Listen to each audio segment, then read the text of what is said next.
Dear students, আমরা বিদ্যুৎ শক্তি চ্যাপ্টারটা শেষের পথে এসেছি, বুঝতে পেরেছ? বিদ্যুৎ শক্তি চ্যাপ্টারের প্রায় আমাদের শেষ, আর একটা দুটো টপিক রয়েছে।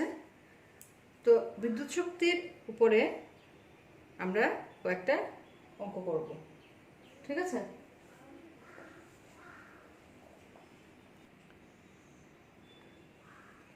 দেখো, আমরা হিটিং ইফেক্ট অফ কারেন্ট যখন পড়েছিলাম, মানে কোনো রোধের মধ্য থেকে যখন বিদ্যুৎ প্রবাহ হয় তখন তাপ উৎপন্ন হয়, কারণ সেখানে বিদ্যুৎ শক্তি তাপ শক্তিতে রূপান্তরিত হয়।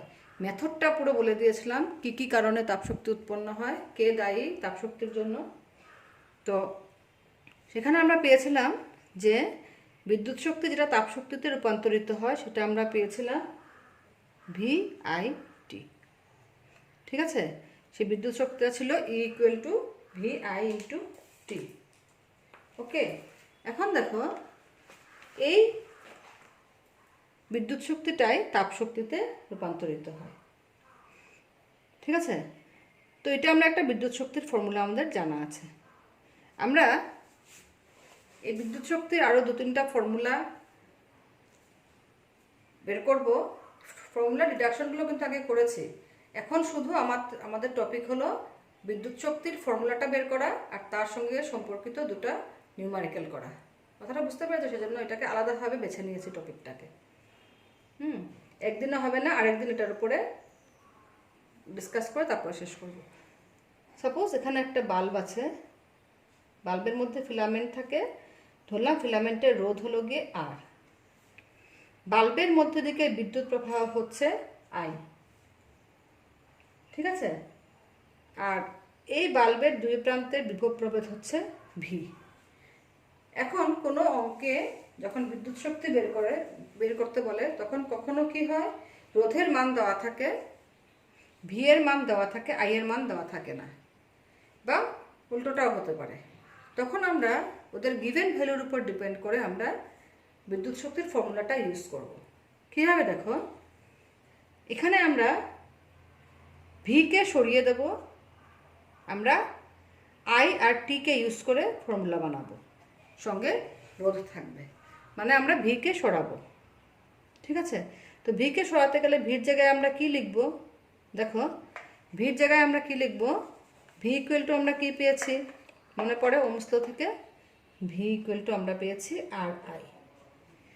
তো ভি ছাড়া যদি আমরা সম্পর্ক করতে চাই বিদ্যুৎ শক্তির সাথে, তাহলে আমরা কি লিখব? ভির জায়গায় লিখব RI, আর এই I তো আমাদের যেটা গিভেন I×T, তার মানে I² R×T। তাহলে E= কত? I² R×T। এটা একটা ফর্মুলা পেলাম, ঠিক আছে? আর আমরা আরেকটা ফর্মুলা দেখি, ওই ফর্মুলাটা আমরা ভিকে রাখবো, ঠিক আছে? আর কারেন্টকে সরিয়ে দেব, ভিকে রাখবো আর কারেন্টটাকে সরিয়ে দেবো। দেখো কীভাবে করবো? E=VIT, V=RI।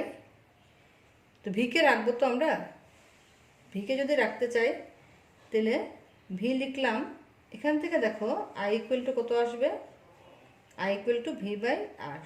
তো I= হলো গিয়ে V/R×T, তাহলে V²/R×T।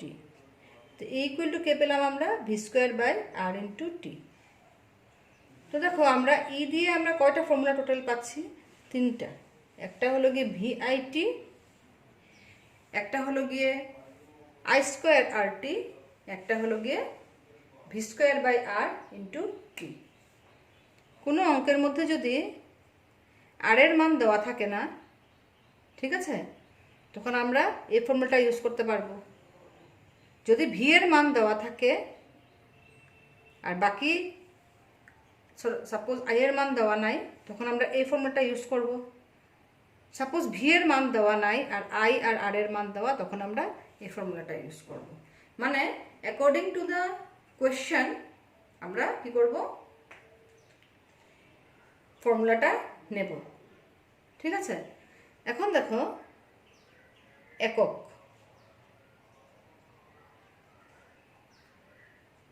বিদ্যুৎ শক্তির একক হলো গিয়ে জুল।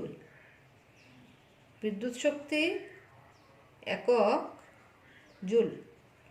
ঠিক আছে, এখন দেখো স্টুডেন্টস, জুল বাংলায় বর্গীয় জরস্যকার আর জুল। তো এটা তোমাদেরকে ডিটেলস স্টাডি করানোর কারণ কি, মানে এটার সঙ্গে সম্পর্ক করে আমরা অঙ্ক করব, তখন ডাইরেক্ট ফর্মুলাটাকে কীভাবে আমরা ইউজ করেছি সেটা তোমরা বুঝতে পারবে।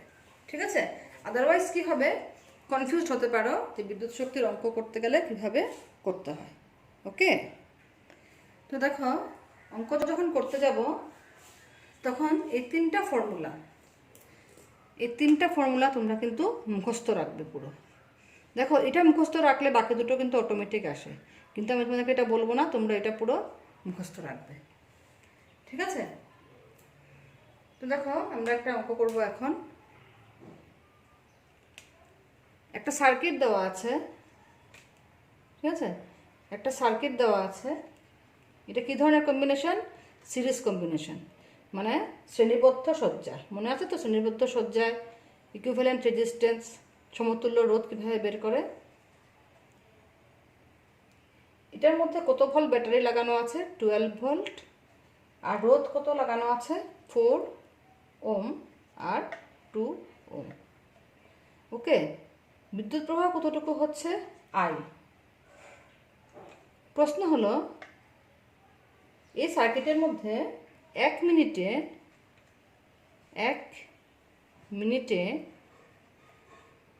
4 ওম রোধের উপর 1 মিনিটে 4 ওম রোধের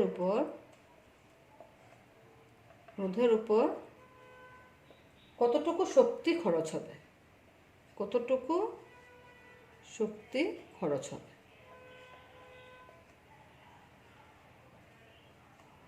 ঠিক আছে, মানে কি 1 মিনিটে এই 4 ওমের মধ্যে যে বিদ্যুৎ প্রবাহ হচ্ছে আই অ্যাম্পিয়ার, এটার মধ্যে বিভব প্রভেদ লাগানো আছে 12 ভোল্ট।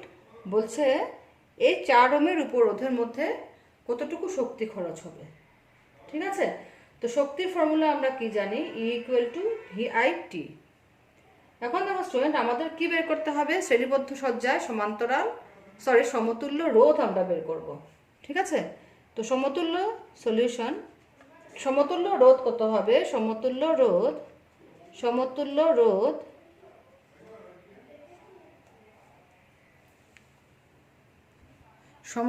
রোধ শ্রেণীবদ্ধ সজ্জায় সমতুল্য রোধ কত হবে? R = আমরা জানি ফর্মুলা, R = 4 ওম প্লাস 2 ওম মানে 6 ওম। ঠিক আছে, তো এখানে আমরা সমতুল্য রোধ কত পেলাম? 6 ওম পেলাম। তো তার মধ্যে থেকে কারেন্ট কতটুকু প্রবাহ হচ্ছে? ঠিক আছে, এই তারের মধ্যে কারেন্ট কতটুকু প্রবাহ হচ্ছে? আমরা কি জানি যে সিরিজ কম্বিনেশনে কারেন্ট ডিভাইড হয় না, কারেন্ট সমান থাকে। ঠিক আছে, কি ডিভাইড হয়? পটেনশিয়াল ডিভাইড হয়, বিভব ডিভাইড হয়। এই পয়েন্টার এই পয়েন্টের পটেনশিয়াল, এই পয়েন্টের আর এই পয়েন্টের পটেনশিয়াল আলাদা আলাদা থাকে, কিন্তু সমান্তরাল কম্বিনেশনে কি হয়? পটেনশিয়াল সেম থাকে। ঠিক আছে, তো R = আমরা পেলাম 6 ওম। যেহেতু শ্রেণীবদ্ধ সজ্জা, সেজন্য বিদ্যুৎ প্রবাহ মানে আই ফিক্সড। তো আমরা আই বের করতে পারি। I = কি? V/R। ওমস ল থেকে V = RI, so I = V/R। তো ভি এর মান কত? 12 ভোল্ট। আর এর মান কত? 6 ওম। আমরা পেলাম কত? 2 অ্যাম্পিয়ার। বিদ্যুৎ প্রবাহের একক হলো গিয়ে অ্যাম্পিয়ার। তার মানে সার্কিটের মধ্য দিয়ে বর্তনীর মধ্য দিয়ে কতটুকু বিদ্যুৎ প্রবাহ হচ্ছে? 2 অ্যাম্পিয়ার বিদ্যুৎ প্রবাহ হচ্ছে। ঠিক আছে, এখন আমাদেরকে কি বলেছে? যে 4 ওম রোধের মধ্যে কতটুকু শক্তি খরচ হবে? 4 ওম রোধে কতটুকু শক্তি খরচ হবে? ঠিক আছে, তো দেখো স্টুডেন্টস, একটা ফর্মুলা তো আমরা পেয়েছি, E = VIT না। তো এই ফর্মুলাটা এখানে আমরা ইউজ করতে পারবো না, কারণ ভোল্টেজ যেটা 12 ভোল্ট যেটা দিয়েছে 12 ভোল্ট, সেটা কিন্তু 4 ওম আর 2 ওম দুটোর বেলায় সেম না। এই ভোল্টেজটা কিন্তু দুটোর জায়গায় ডিস্ট্রিবিউট হয়ে গেছে, তো দরকার নেই আমাদের এই ফর্মুলা ইউজ করার, তাই না? তো আমরা এই ফর্মুলাটা ইউজ করব না। তো আমরা কোন ফর্মুলাটা ইউজ করব? যেটার মধ্যে আমাদের ভ্যালু পুট করতে পারি। 3টা ফর্মুলা আছে। তো দেখো, আমরা E = I² আর ইন্টু টি। তো দেখো বিদ্যুৎ প্রবাহের মান আমরা 2 অ্যাম্পিয়ার পেয়েছি, আর বলে দিয়েছে রোধের মান কত হবে, এটা হলো কি 4 ওহম, ঠিক আছে। আর টাইম তো বলেই দিয়েছে কত, 1 মিনিট। তো কী হবে, আই স্কোয়ার মানে 2 স্কোয়ার ইন্টু আর কত বলে দিয়েছে 4 ইন্টু টাইম কত 1 মিনিট, 1 মিনিট মানে কত 60 সেকেন্ড, ঠিক আছে। তো মাল্টিপ্লাই করলে কত পায়, 2 2 যা 4, 4 4 যা 16, 16 ইন্টু 60 960 জুল, ঠিক আছে। আশা করি বুঝতে পেরেছো অঙ্কটা। এটা হলো গিয়ে সিরিজ কম্বিনেশনের উপর একটা করলাম, ঠিক আছে। তো বিদ্যুৎ শক্তির অঙ্ক কিভাবে করতে হয় বুঝতে পারছো। So our next question is, দুটো রেজিস্ট্যান্স যেটা আগে আমরা সিরিজে নিয়েছিলাম, এখন এটা আমরা প্যারালালে নিলাম, 2 ওহম 4 ওহম, 12 ভোল্ট ব্যাটারি লাগানো আছে। বলছে 4 ওহম রেজিস্ট্যান্সে কতটুকু শক্তি খরচ হবে, ঠিক আছে। দেখো তোমাদের যখন আমি সমান্তরাল কম্বিনেশনটা পড়িয়েছিলাম, মনে পড়ে কীরকম ছিল ছবিটা, ছবিটা কেমন ছিল, এভাবে করে পড়িয়েছিলাম, 3টা রেজিস্ট্যান্স ছিল, তো এখানে 3টা না 2টো রেজিস্ট্যান্স আছে, এখানে 12 ভোল্ট ব্যাটারি লাগানো আছে, এটা হলো গিয়ে 2 ওহম, এটা হলো গিয়ে 4 ওহম। দেখো এই যে 12 ভোল্ট লাগানো আছে, এই যে দুটো রেজিস্ট্যান্স এরাও কিন্তু এখান থেকে 12 ভোল্টই পাবে, 12 ভোল্ট, ঠিক আছে। এটা এটা তো হায়ার পটেনশিয়াল, এটা লোয়ার পটেনশিয়াল, এখানে আমরা 0 লিখব, মানে এটা 2 ওহম, এটা 4 ওহম। তো দুটোর বেলায় সমান্তরাল কম্বিনেশনে মানে সমান্তরাল সজ্জায় বিভব প্রভেদ সমান থাকে, কে ডিভাইড হয়, কারেন্ট ডিভাইড হয়, মনে পড়ছে। আর সিরিজ কম্বিনেশনে পটেনশিয়াল ডিভাইড হয়, মানে বিভব প্রভেদটা ডিভাইড হয়, যে ব্যাটারিটা লাগানো থাকবে সেই ব্যাটারির যেটা ভোল্টেজ থাকবে সেই ভোল্টেজটা শ্রেণীবদ্ধ সজ্জায় গিয়ে ভাগ হয়ে যায়। কিন্তু সমান্তরাল সজ্জায় ভোল্টেজ যেটা আমরা অ্যাপ্লাই করব সেটা কিন্তু রেজিস্ট্যান্স যেগুলো লাগানো থাকবে সেগুলোর বেলায় ওই ভোল্টেজটাই ওরা পাবে। এটা তোমাদেরকে আমি বুঝিয়ে দিয়েছি, মনে পড়ছে। আচ্ছা, তো এই ডায়াগ্রামটাই এটা, ঠিক আছে, তোমাদের আগে করিয়েছি দেখে এটার সঙ্গে মিলিয়ে করে দিলাম। তো সমান্তরাল রোধে কি হয়, এখানে মনে রাখার জিনিস, সমান্তরাল রোধে বিভব সমান হয়। তো দেখো এখন কি বলেছে, বিদ্যুৎ শক্তি কত খরচ হবে, ই equal to V I T. তো দেখো এই ফর্মুলাটা আমরা ইউজ করতে পারবো নাকি, ভি তো পেয়ে যাচ্ছি, টাইমও দেওয়া আছে, কারেন্ট কিন্তু নেই এখানটায়, ঠিক আছে। তো এই ফর্মুলাটা আমরা ক্যান্সেল করে দিলাম, এই ফর্মুলাটা আমরা ইউজ করব না, ঠিক আছে। তাহলে আমরা কোন ফর্মুলাটা ইউজ করবো দেখি, আরেকটা ফর্মুলা নিয়ে, E equal to I square R into T, second formula নিলাম। তাও দেখো স্টুডেন্টস এখানে আই এর মান তো নেই, ঠিক আছে, তার মানে এটাও আমাদের ক্যান্সেল হলো, এটাও আমরা ইউজ করব না। আমরা কি ইউজ করব, v square by r into t. ভির মান কত বলেছি তোমাদেরকে, প্যারালাল কম্বিনেশনে বিভব সমান হয়, তো ভি কত, হ্যাঁ v square by r into t, তো কত হবে, ভি স্কোয়ার মানে 12 স্কোয়ার, ঠিক আছে। তো এখন দেখো আর তো দুটো দিয়েছে এখানটা, এখানে আমাদের কি বের করতে হবে, আগে যেরকম আমরা ইকুইভ্যালেন্ট রেজিস্ট্যান্স বের করেছিলাম মানে সমতুল্য রোধ, তো আমরা কি করব, আচ্ছা সরি সমতুল্য রোধ এখানে বের করতে হবে না, এখানে শুধু 4 ওহমে বলেছে আমাদের বের করার জন্য, ঠিক আছে। 4 ওহম রেজিস্ট্যান্সে 4 ওহম রোধের মধ্যে 1 মিনিটে কতটুকু শক্তি খরচ হবে, তো 4 ওহম তো দিয়ে দিয়েছে, এখানে আর দরকার নেই সেটার, ঠিক আছে। 4 স্কোয়ার আর টাইম কত, 1 মিনিট মানে 60 সেকেন্ড, ইউনিট হলো গিয়ে জুল, ঠিক আছে, বুঝতে পেরেছো জিনিসটা। এখানে দেখো দুটো ফর্মুলা আমরা, 3টা ফর্মুলা আমরা জানি। প্রথম ফর্মুলাটা হলো গিয়ে V equal to V I T, ভির এখানে আছে কিন্তু আই এর মানটা নেই, সেজন্য আমরা ফার্স্ট ফর্মুলাটা ক্যান্সেল করলাম। সেকেন্ড ফর্মুলায় আমরা গেলাম E equal to I square R T, এখানেও সেই একই কারণে আই এর মান দেওয়া নাই, সেজন্য আই স্কোয়ার আর টিটাও আমরা ক্যান্সেল করলাম।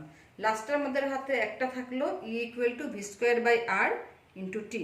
তো ভি এর ভ্যালু আছে, আমাদের জানা আছে সমান্তরাল সজ্জায় বিভব সমান হয়, সেজন্য ভি এর মান আমরা জানি। কোন রোধের উপর আমরা বিদ্যুৎ খরচের মান নির্ণয় করব? 4 ওহম রোধের উপর বিদ্যুৎ খরচের মান আমরা নির্ণয় করব। ঠিক আছে, তো 4 ওহম আমরা এখানে 4 ওহম লিখলাম। কত সময়ের জন্য? 1 মিনিটের জন্য। 1 মিনিট মানে 60 সেকেন্ড, তো 60 সেকেন্ড লিখলাম। ইউনিট হলো গিয়ে জুল। কথাটা বুঝতে পেরেছ? 144, ঠিক আছে, 144, আর এখানে হলো গিয়ে 16 ইন্টু 60। ঠিক আছে, একটা জিনিস দেখো, এখানে স্কোয়ার দেওয়ার কিছু নেই। এখানে হলো গিয়ে ভি স্কোয়ার বাই আর, মানে এখানে 144 ডিভাইডেড বাই 4 ইন্টু 60। ঠিক আছে, তো 144 ইন্টু 15 জুল। তোমরা এটা করে দেখে নিও কত হয়। ঠিক আছে, তো আনসার এসছে 2160 জুল। তো দেখো স্টুডেন্টস, আমরা বিদ্যুৎ শক্তির ফর্মুলা ইউজ করে কীভাবে বিভিন্ন ক্ষেত্রে আমরা বিদ্যুৎ শক্তির মান নির্ণয় করতে পারি আমরা শিখলাম। ক্লাসটা তোমরা খুব ভালো করে ফলো করবে, তোমাদের খুব ইজি লাগবে। যদি একটু মন দিয়ে শোনো, ইজি লাগবে। ওকে।